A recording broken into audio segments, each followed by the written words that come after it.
네, 2020학년도 3월 고3 우리 전국연합 한국지리 1번부터 10번까지 문제풀이를 시작해 보도록 하겠습니다. 자, 1번 문제입니다. 다음 자료는 수행평가 보고서의 일부이다. 가에 들어갈 내용으로 가장 적절한 것은, 자, 먼저 주제를 봅시다. 생활 속의 가라고 합니다. 가의 이해하기, 환경을 이용하여 발생하는 혜택, 피해 등이 균등하게 배분되지 않는 것. 자, 우리 요 내용만 읽더라도 환경 불평등이라는 정답이 바로 나옵니다. 그렇죠? 그리고 밑에 있는 것은 그 사례들을 설명하고 있는 겁니다. 자, 1번 문제 스님이 한번 여러분들이 살펴보기를 원하는데요. 왜 그러냐면 환경 불평등이라는 게 기출에 그동안 많이 나오진 않았습니다. 자, 요 내용이 원래는 어디에 있던 내용이냐면 우리 4단원에 있었던 거죠. 그 안에서 이제 중단원 4, 우리 공간 불평등과 관련된 내용에서 많이 나오던 겁니다. 근데 이 공간 불평등과 관련돼서는 과거에는 어떤 시험 문제가 굉장히 많이 나왔었냐면요. 도시 재개발과 관련된 시험 문제들이 굉장히 많이 나왔었죠. 그런데 이번 문제는 환경 불평등을 다루고 있습니다. 그래서 이런 내용들이 나올 수 있다는 거 여러분 한번 체크해 보시고요. 그 다음에 5번에 젠트리피케이션이 무엇인가 뭐 이것도 좀 한번 살펴보시면 좋을 것 같은데요. 최근에 도시에서 굉장히 많이 거론되고 있는 내용입니다. 우리 젠트리피케이션이라고 하면은 우리 족발 사건 있거든요. 궁중 족발 사건 있습니다. 네, 여기서 이제 원래 어떤 좀 허름한 동네가 있었습니다. 그 동네를 그 지역 주민 사람들 또는 어떤 예술가들 이런 사람들이 활성화를 시켰어요. 그래서 아주 좋아지기 시작을 했죠. 그랬더니 이곳에 대기업의 자본들 또는 돈 많은 어떤 자본들이 들어오게 되면서 오히려 이곳을 키웠던 사람들이 높이 솟아오른 임대료를 감당하지 못해서 원래 이곳을 활성화시킨 사람들이 쫓겨나게 되는 그런 현상을 우리가 젠트리피케이션이라고 합니다. 네, 좀 알아두시면 좋을 것 같고요. 자, 2번으로 넘어가도록 하겠습니다. 자, 2번 다음 자료의 가의 섬. 자, 우리 보통 섬이 나오면 대부분 딱 예상하고 계실 것 같은데요. 독도입니다. 팔도 청도에서 울릉도 옆에 바로 뭐가 있습니까? 독도가 있죠. 독도 같은 경우에는요. 뭐 하나의 단원처럼 굉장히 시험 문제에 많이 출제되고 있으니까요. 꼭 알아두시고요. 해당되는 단원은 바로 1단원이 되겠죠. 그 중에서 일단 첫 번째 중단원인 위치와 영역에서 굉장히 많이 출제되는 부분이 되겠습니다.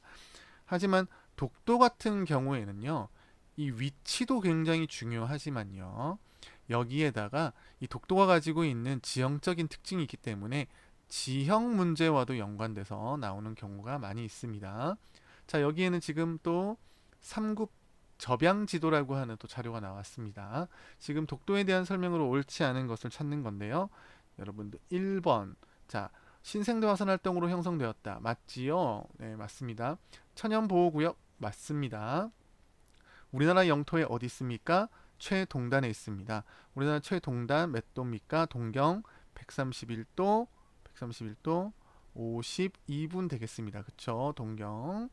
여러분들 이런 내용들은 거의 머릿속에 암기하고 있어야 되겠지요.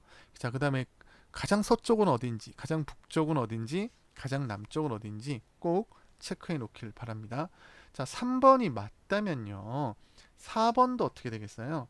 자, 연결이 되겠죠. 일출 시간이 가장 어떻습니까? 늦다 틀렸죠. 그렇죠? 일출 시간 가장 빠릅니다. 당연히 일몰 시간도 어떨까요? 일몰 시간도 가장 어떻습니까? 가장 어, 빠릅니다. 빨리 해가 집니다. 자, 요 내용 꼭 알아두셨으면 하겠습니다. 틀린 것은 몇 번? 4번이 되겠습니다. 통상기선을 적용하여 영해를 설정한다. 맞죠? 우리 동해는 무슨 기선을 사용한다고요? 통상기선을 사용한다. 아셨죠? 자, 그러면 황해나 남해는 무슨 기선을 사용합니까? 네, 직선 기선을 사용한다는 거 꼭 알아두시고요. 자, 그런데요. 동해안이라고 모두 다 통상 기선을 쓰는 것은 아닙니다.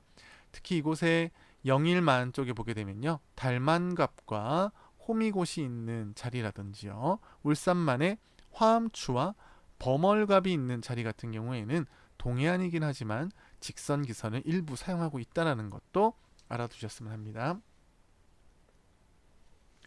자, 3번 문제로 넘어가도록 하겠습니다. 자, 다음 자료에 가해 현상이 지속될 때 한반도에 나타날 변화 찾아보는 겁니다. 자, 추론이고요.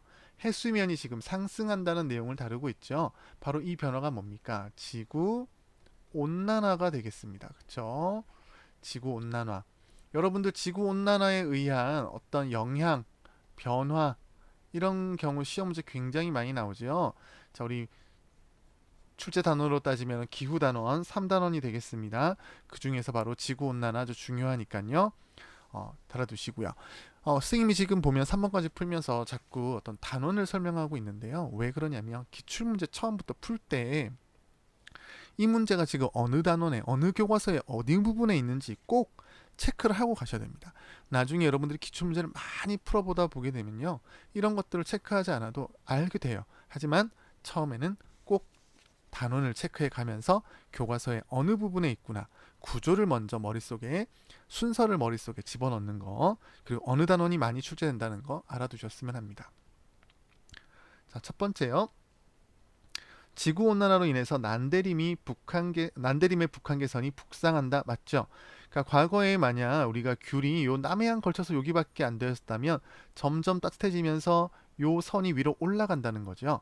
자, 그리고요. 두 번째, 하천의 결빙 일수가 증가한다. 네, 틀렸죠. 요 내용은 틀렸습니다. 그렇죠? 점점 따뜻해지니까 결빙 일수는 감소하겠죠. 열대야 발생 일수도 어떻습니까? 증가. 당연하겠죠. 더워지니까요. 봄꽃의 개화 시기 늦어지는 게 아니라 어떻습니까? 빨라지게 되겠죠. 그 다음에 고산식물. 자, 우리 요 5번 보기 고산식물 시험 문제 굉장히 많이 나옵니다. 고산식물은요. 자, 우리 한라산이라든가 또는 설악산이라든가 아주 고지대에서 이 윗부분에 자라고 있는 식물, 자생하고 있는 식물을 고산식물이라고 해요. 자, 여기는 오히려 서늘한 기후, 추운 기후에서 더 잘 자라는 겁니다. 근데 점점 따뜻해지니까요. 이곳에 있지 못하는 거죠. 오히려 더 위로 고산 식물군이 더 줄어듭니다. 여기는 너무 따뜻해서 이제 오히려 죽어버리는 거죠, 이 지역은. 그리고 요 위에만 남게 되죠. 그래서 고도 하한선이 낮아진다가 아니라 어떻게 됩니까? 고도 하한선이 올라간다. 이렇게 여러분들 체크하셔야 되겠어요.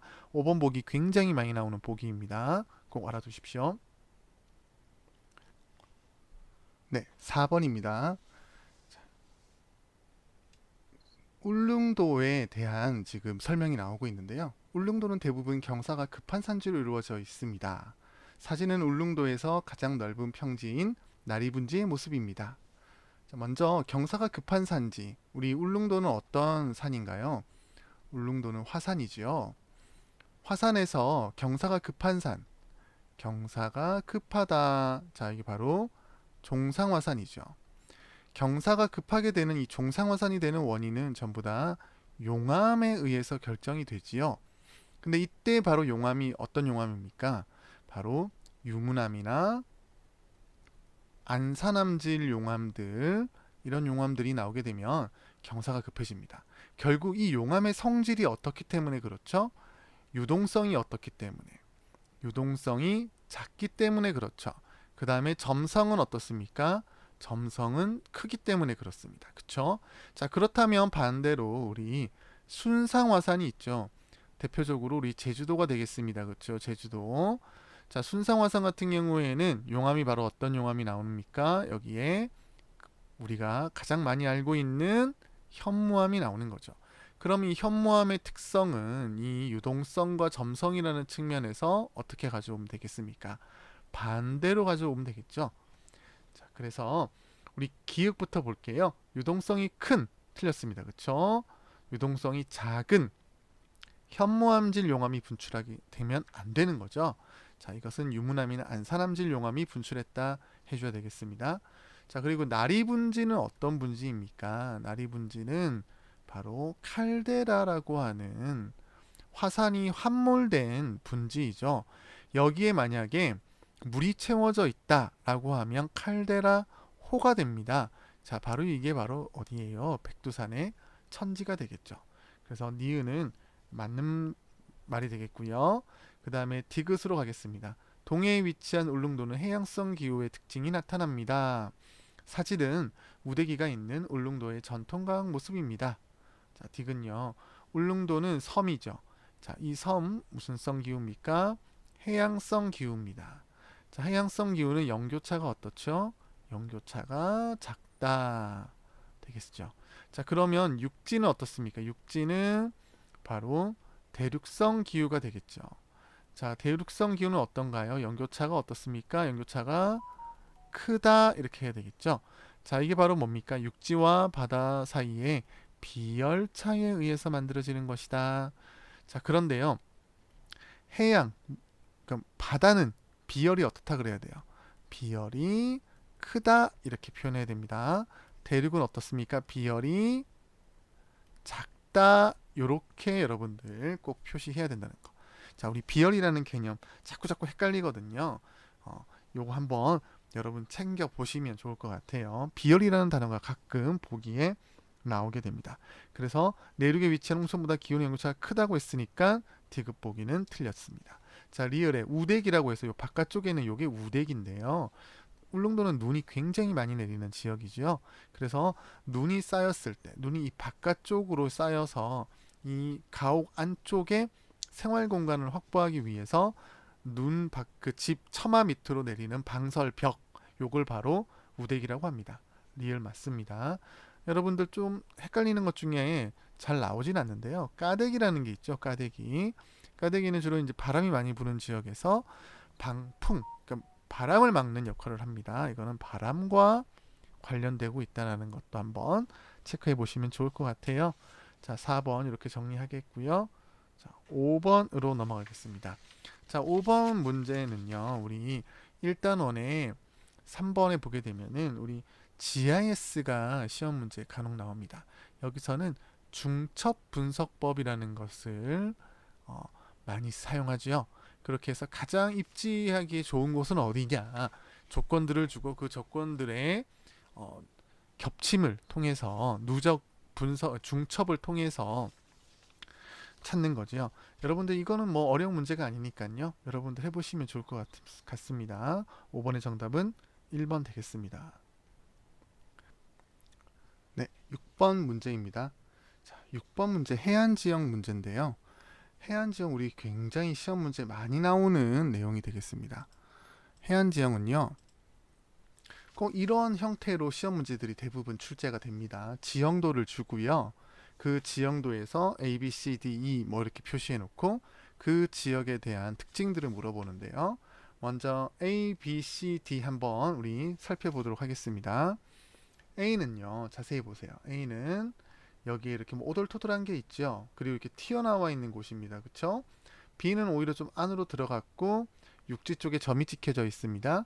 C는 더 안으로 들어간 만인데요. 요 만에 바다 쪽에 좀 점이 찍혀져 있네요. 그리고 D에 보게 되면 D 앞쪽에 이런 표시 있죠. 앞에 요거. 자, 여기 제방 표시입니다. 그리고 그 안에 이렇게 물이 있습니다. 자, 확대해서 한번 우리 풀이해 보도록 할게요. A는 바로 곳이 되겠죠. 이 곳에 암석해안이 발달하는 겁니다. 그쵸? 자, 암석해안은 파랑에 의한 침식에 의해서 만들어지는 거죠. B는 안쪽으로 들어갔습니다. 자, 여기는 바로 사빈이 되겠습니다. 사빈은 파랑에 의한 퇴적이 되겠죠. 자, 이 뒤에 뭐 사고가 있다 뭐 그럴 수도 있지만 우선은 여기는 사빈이 되겠습니다. C 같은 경우에는 바로 갯벌이 되겠죠. 갯벌은 무엇의 퇴적작용요? 조류의 퇴적작용이 나타나는 거죠.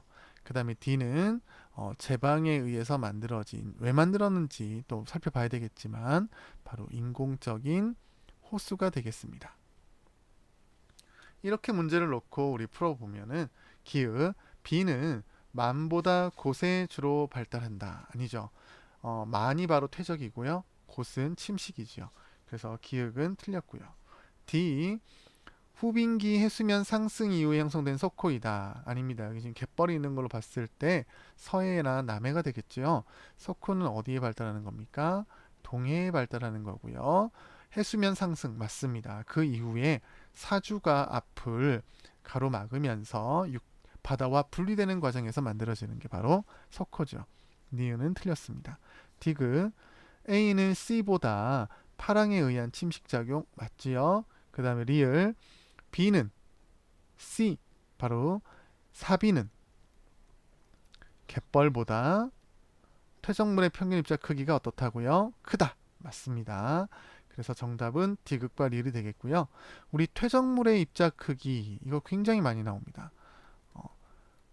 퇴적물의 입자 크기에서 보게 되면은 자 우리 이렇게 한번 볼게요.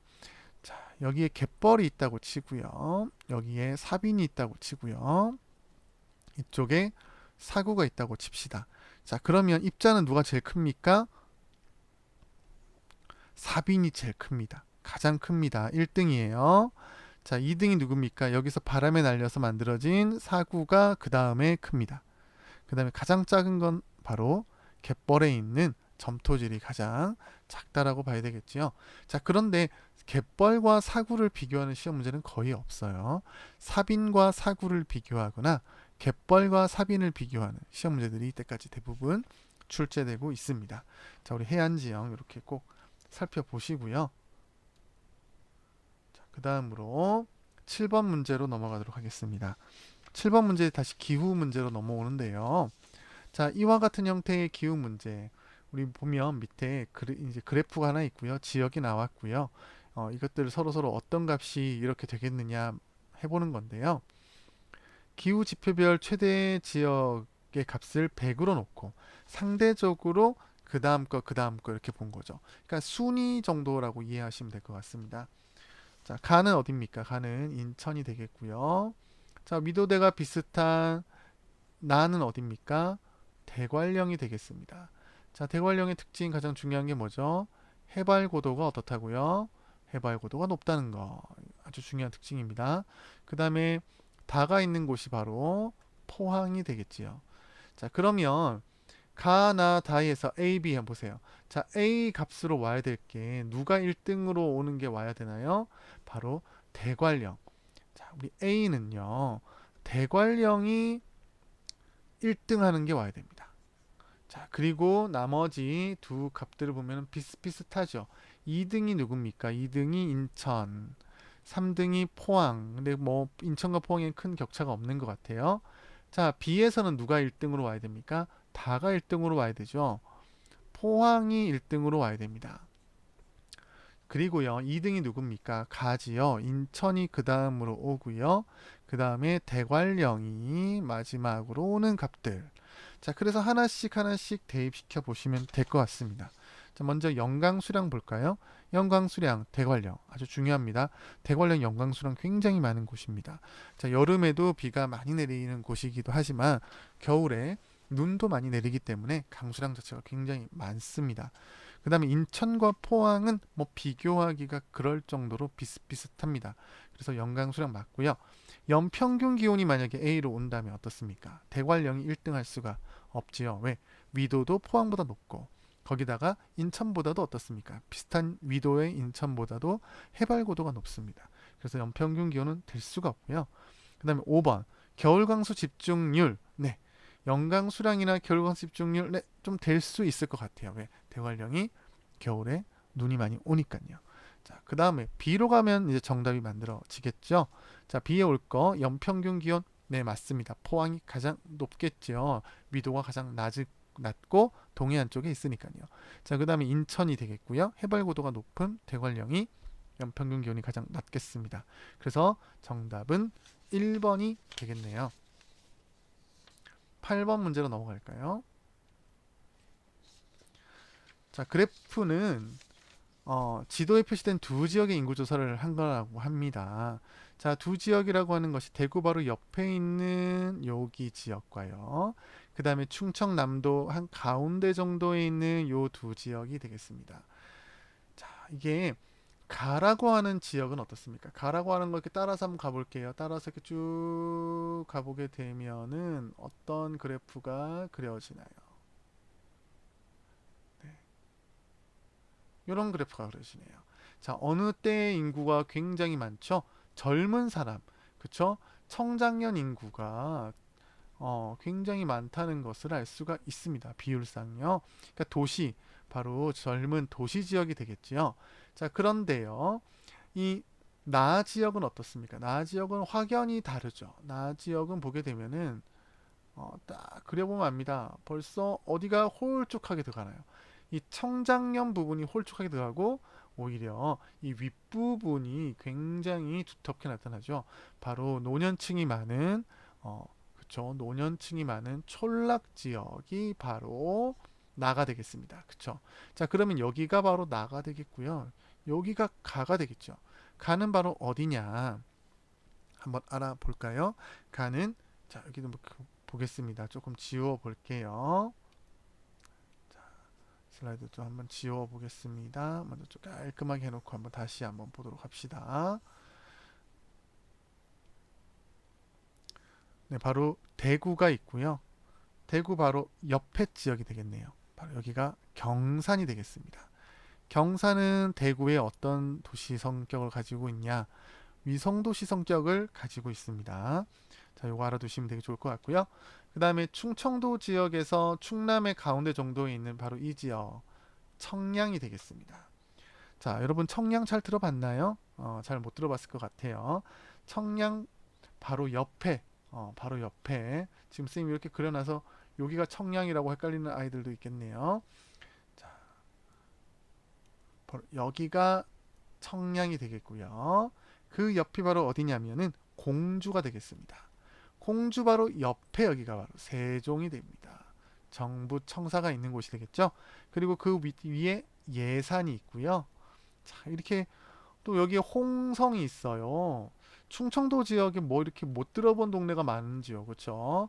그다음에 그 옆에 보령이 있는데요. 보령은 특히 또 이 머드 축제로 되게 유명한 대천해수욕장이 있습니다. 자, 그 다음에 그 밑에 우리 부여가 있습니다. 자, 우리 여기 대전이 되겠고요. 뭐 다 해볼 수는 없는데 이렇게 좀 알아두면 되겠고, 우리 청량이 어떤 지역이에요? 대표적인 뭐 청량만 줄 뿐만 아니라 뭐 보령을 줘도 될 것 같아요. 근데 특히 청량 지역 대표적인 촌락 지역이다. 이렇게 생각하시면 될 것 같고요. 자, 그러면 보기로 돌아와서 자, 1번 가 바로 가가 어디였다고요?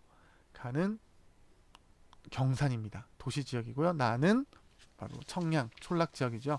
그래서 가는 나보다 중위 연령, 당연히 촌락 지역의 중위 연령이 높겠죠. 그 다음에 도시 지역인 가는 촌락 지역보다 주택 유형 중에서 아파트 비율이 높다. 2번 바로 정답이 되겠네요. 인구 밀도도 물어봤고요. 3차 산업 종사자 도시가 많겠죠. 그 다음에 충청 지역이냐 영남 지역이냐 물어봤습니다. 자, 물어보는 요소들 꼭 한번 이렇게 체크해 놓고 다른 시험이 나오더라도 이걸 많이 물어보는구나, 이렇게 여러분도 체크해 놓으셔야 되겠지요. 네, 9번입니다. 9번은 우리 도시 내부 구조에 관련된 문제인데요. 지금 여러분들이 보시고 있는 이 문제 형태가 가장 전형적인 도시 내부 구조의 문제 형태입니다. 자, 가 지역과 나 지역이 어딘지부터 한번 체크해 보도록 하겠습니다. 자, 가 지역은요, 대기업의 본사가 있고 금융기관, 백화점 등이 입지해 있는 접근성이 가장 좋은 도심이 되겠지요. 자, 나는요, 대규모 아파트 단지가 많이 있는 이제 주변 지역, 외곽이 되겠습니다. 자, 여기서는 도심이 바로 어디입니까? 중구가 있는 이곳이 바로 도심이 되겠지요. 그리고 그 외곽에 보게 되면 여기 노원구가 있는 이곳이 바로 외곽의 주변 지역이 되겠습니다. 자, 여기서 문제는요, 가가 어디죠? 가가 여기입니다. 나가 여기고요. 가와 비교한 나 지역에, 그러니까 주변 지역, 아파트가 많은 이 주거지가 위주인 곳의 특징이 무엇이냐라는 걸 물어보는 겁니다. 자, 그럼 주거지가 많은 곳은요, 주간인구 지수가 높다? 아니죠. 주간인구 지수가 높은 곳은 도심 지역이 되겠습니다. 자, 주간인구 지수 시험 문제 굉장히 많이 나오는 보기입니다. 꼭 알아두세요. 주간 인구 지수는 어떻게 구합니까? 상주 인구 분의 주간 인구 곱하기 100이 되겠습니다. 자, 도심 같은 경우에는 상주 인구는 적은데 주간 인구는 낮에 사람들이 많이 왔다 갔다 하죠. 그래서 주간 인구 지수가 굉장히 높게 나타나고요. 반대로 외곽의 주변 지역은 아파트라든가 이런 것들이 있어서 상주 인구는 많지만 직장 때문에 낮에는 다 나가 있죠. 그래서 주간 인구 지수가 낮게 나타납니다. 2번입니다. 초등학교 학생 수가 많다. 네, 이게 정답이 되겠지요. 바로 대규모의 주택단지들 초등학교 학생 수가 많습니다. 3번요. 상업용지의 평균 지가 당연히 낮은 곳이 되겠죠. 거주자의 평균 통근거리. 자, 평균 통근거리 시험 문제 많이 나옵니다. 외곽에 있는 사람들이 바로 직장 때문에 더 먼 거리를 이동하게 되지요. 5번입니다. 생산자 서비스업. 자, 요 생산자 서비스업 시험 문제 굉장히 많이 나오는데요. 법률, 금융, 보험, 정보 처리, 컨설팅 같은 아주 고차위 업종이 되겠습니다. 이런 것들은 대부분 다 어디에 분포합니까? 도심에 분포합니다. 그렇죠? 그래서 정답은 2번이 되겠습니다. 여러분들 서울에 또 여러 지역들 한번 알아두시면 좋을 것 같아서 잠깐 준비를 했습니다. 좀 지우고요. 한번 보겠습니다. 우리 시험 문제 좀 전에 나왔던 지역이 어디였나요? 노원구가 시험 문제 지금 나왔었죠. 그리고요, 중구가 나왔습니다. 자, 그러면 그 외에도 대표적인 시험 문제 많이 나오는 도심 지역부터 한번 찾아볼까요? 자, 우리 중구와 함께 대표적인 도심 지역으로 종로구가 있습니다. 종로구도 바로 도심으로 들어가게 됩니다. 그 다음에 노원구와 함께요. 도봉구라든가 강북구, 성북구 이런 지역들도 외곽의 주거 지역들 또는 저기 옆에 우리 강서구라든가요. 강동구 같은 경우도 외곽의 주거 지역으로 많이 시험 문제 나오고 있습니다. 자, 그거 외에요. 우리가 도심과 부도심, 도심과 주거지가 많은 외곽 이렇게 아니라 부도심적인 하지만 도심적 성격도 강하고 주거적 성격도 강한 그곳이 바로 요 서초구와 강남구를 아우르는 바로 이 지역, 우리가 일명 강남이라고 하는 지역이 되겠습니다. 자, 요 지역도 시험에 많이 나오니까요. 꼭 알아봐 두시면 좋을 것 같아요. 10번 문제로 넘어가도록 하겠습니다. 자, 첫 파트 이제 마지막 풀이가 되겠는데요. 10번 문제. 우리나라 하천에 대한 특징이 되겠습니다. 우리 지역 문제가 되겠고요. 우리나라 하천의 특징, 계절에 따른 유량 변동이 심하고 세계 대하천보다 하산 계수가 큰 편이죠. 규모가 큰 하천은 대부분 황해와 남해로 흐르게 됩니다. 두만강을 제외하고 동해로 흐르는 하천은 황해와 남해로 흐르는 대하천보다 디귿합니다. 한편 황해나 남해로 흐르는 하천 하구 부근에서는 밀물대, 바닷물이 역류하는 감조 구간이 나타나기도 합니다. 자, 기억 볼게요. 계절에 따른 유량 변동이 심하다. 자, 우리나라는 하계 강수 집중률이 높죠. 하계 강수 집중률이 매우 높습니다. 그렇죠? 여름에 왕창 쏟아진다는 거예요. 자, 이렇기 때문에 우리나라는 하천 교통이 발달하기 좀 불리하죠. 겨울에는 뭐 바닥을 드러낼 정도로 하천이 마르니까 배를 어떻게 띄워서 이동을 하겠습니까? 자, 니은입니다. 경동 지역 맞습니다. 자, 우리나라는 특히 동고서저의 경동 지역 되어 있지요. 그래서 여기가 바로 뭐가 됩니까? 분수계가 됩니다. 분수계가 되어서 대하천들은 서해나 남해로 대하천이 흐르게 되지요. 동해로 흐르는 하천은 경사가 급한 곳을 짧은 유로로 흐르게 되지요. 자, 그래서 경동지역 반영하는 거 맞고요. 디귿. 유로가 길고 경사가 완만하다. 자, 우리 황해나 남해로 흐르는 대하천. 자, 동해로 흐르는 하천은 황해나 남해로 흐르는 하천들보다 어떻습니까? 좀 전에 설명했죠. 유로가 짧고요. 경사가 급합니다. 그래서 디귿은 틀렸습니다. 자, 리을로 가볼게요. 밀물대 바닷물이 역류하는 걸 막아내는 시설 하구뚝이 되겠습니다. 자, 하구뚝 한번 정리해 볼게요. 자, 하구뚝은 이렇게 감조 구간이 있는 금강과 영산강과 낙동강에 하구뚝이 설치되어 있고요. 섬진강이나 한강에는 하구뚝이 설치되어 있지는 않습니다. 그거 시험 문제 간혹 나옵니다. 하구뚝 우리나라에 세 군데 어디 있다고요? 금강 하구뚝, 영산강 하구뚝, 낙동강 하구뚝 이렇게 세 곳이 있습니다. 자, 이렇게 우리 한번 10번까지 정리를 해봤고요. 좀 이따가 11번부터 20번까지 정리해 보도록 하겠습니다.